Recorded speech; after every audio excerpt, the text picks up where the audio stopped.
All right, so let's kick things off in ancient Egypt, one of the most style-obsessed civilizations in human history. These people were putting on eyeliner before it was cool. And when it came to attractiveness, they had very specific opinions. In ancient Egypt, the most desirable physical trait was elongated eyes. Not just big eyes, long ones. Almond-shaped, stretched toward the temples. So attractive, in fact, that both men and women used kohl to exaggerate the shape of their eyes every single day. This wasn't just makeup, it was survival-level social currency. Pharaohs did it. Soldiers did it. Cleopatra basically built her entire brand around it. The elongated eye signaled mystery, divine connection, and beauty all at once. But here's where it gets interesting. Egyptian beauty ideals weren't just about the face. They were obsessed with symmetry across the whole body. Shoulders had to sit even. Hips had to balance out. If you looked like your body was designed with a ruler, you were basically a walking 10. Scientists today actually back this up.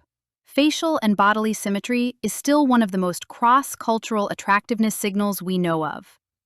The Egyptians were just early adopters. Now we hop over to ancient Greece, the civilization that literally invented the concept of the ideal body. Like, they sat down and did the math on attractiveness. Actual math.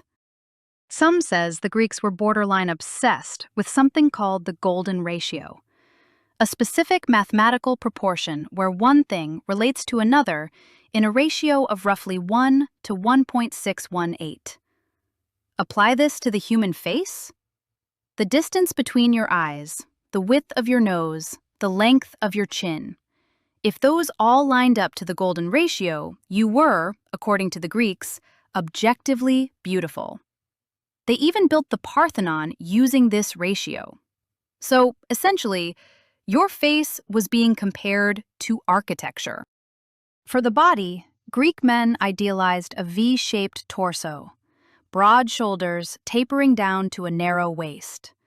Statues like the Doraphoros, look it up, it's essentially a marble Instagram model, were used as literal teaching tools for what a perfect body looked like. Sculptors were basically ancient fitness influencers. And for women? The Greeks admired soft, rounded, naturalistic figures. Soft stomach, rounded hips, and natural curves. The goddess Aphrodite wasn't depicted as thin. Abundance signaled health, fertility, and divine favor. Skinny wasn't the goal. Thriving was the goal. Greek beauty was not about extremes. It was about measured harmony. Over in Imperial China, the standards flip in some fascinating ways. One of the most famous traits considered deeply attractive was small feet in women, which, heads up, came attached to one of the more painful beauty practices in history, foot binding. We're just covering what was considered beautiful here, not endorsing it. But culturally, small feet in Imperial China were associated with femininity, refinement, and high social status. The idea was that a woman with small feet had clearly never done heavy labor, which meant she was elite, educated, and desirable. But beyond feet, ancient Chinese beauty ideals placed enormous emphasis on skin.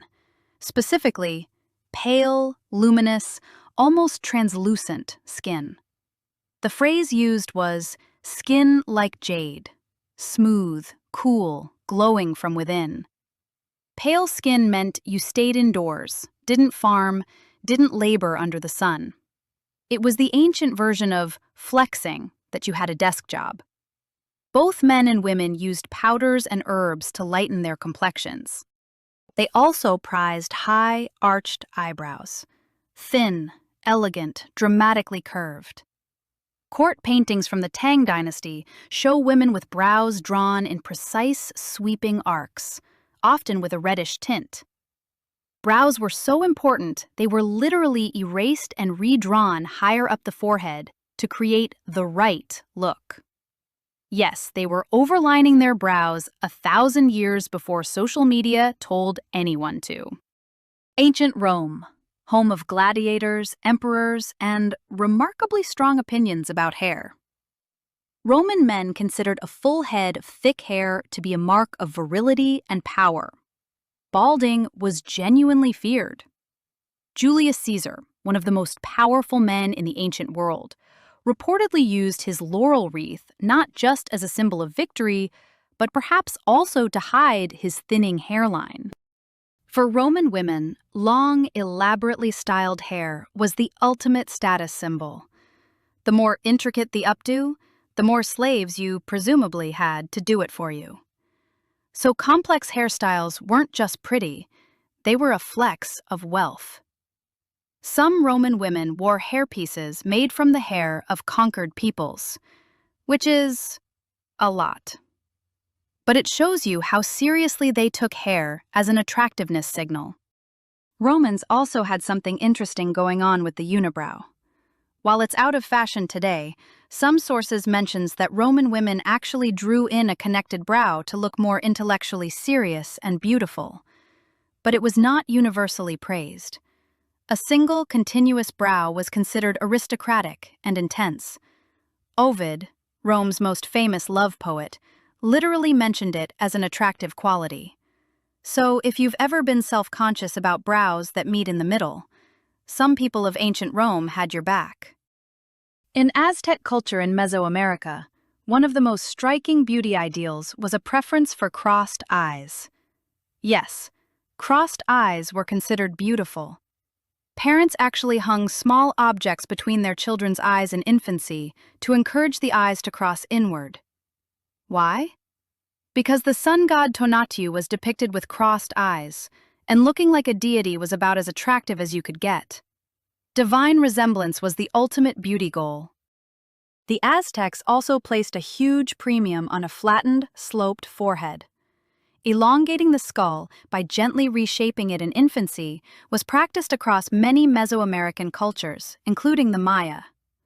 A high, sloping forehead was associated with corn, their most sacred crop, and resembling the shape of a corn cob was an enormous compliment. It signaled nobility, divine connection, and aesthetic perfection. Out in the Pacific Islands, specifically for the Maori and some Polynesian culture, body size and weight carried enormous social and attractive power. Large, heavy bodies weren't just accepted, they were actively admired and sought after. Size communicated that you ate well, that your community provided abundantly, that you were powerful and rooted. For leaders and chiefs, a commanding physical presence, broad, heavy, significant, was essential to their authority and desirability. The Maori also famously practiced tamoko, intricate facial tattoos that are unique to each individual. These weren't random designs. They encoded your genealogy, your rank, your identity. A full facial moko on a man? Extraordinarily attractive. It showed you were someone with history, with lineage, with standing in the world. Blank-faced? That communicated you had no story worth telling.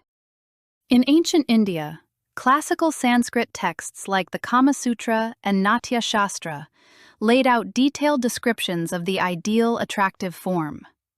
These traits included a well-defined waist, full hips, large eyes, thick dark hair, clear smooth skin, and a graceful, slow walk. The walk was literally a criteria. How you moved was part of how attractive you were considered to be. For men, the classical texts celebrated broad chests, long arms, and a deep navel. Wide shoulders and long limbs signified strength and high caste. Deep-set eyes framed with naturally thick brows were considered noble and magnetic. One more Indian ideal worth noting. Dark, thick, wavy hair was treasured for everyone, regardless of gender. Hair was associated with vitality, sensuality, and cosmic energy. Long, uncut hair was sacred. Oiling and maintaining it was a daily ritual. The more dramatic and abundant your hair, the better. Finally, Let's end with the Vikings, because they are absolutely not who you'd expect to round out a beauty standards video. Viking culture prized tall stature above almost everything else. Height was synonymous with strength, lineage, and warrior capability. Archaeological evidence actually shows that Norse people were taller on average than most of their European contemporaries, and this wasn't accidental. Diet, genetics, and cultural selection all played a role. Tall partners were chosen deliberately. Viking men also valued long, well-groomed beards and braided hair, which might surprise people who picture Vikings as rugged and unkempt. Archaeology has actually turned up combs, tweezers, and ear picks at Viking sites more than almost any other personal item. These people cared deeply about grooming. A well-kept beard with braids or rings woven through it was a serious attractiveness signal. Looking put together told people you respected yourself, and that you weren't just surviving, you were thriving. For Viking women, strong physical builds were admired, not delicate frames. Women who looked capable of running a farm, defending a homestead, and raising resilient children were considered the ideal. Runic inscriptions and sagas written much later described desirable women as tall, fair-haired, and robustly built. So what does all of this actually tell us? Every single one of these cultures, separated by oceans, centuries, and wildly different belief systems, was essentially asking the same question. What does health, power, and divine favor look like on a human body? And they all came up with different answers. Which means beauty standards have always been about way more than just looks. They've always been a mirror for what a culture values most. If you made it this far, you've basically got a history degree in attractiveness. Hit subscribe, because we do this kind of thing all the time, and we'll see you in the next one.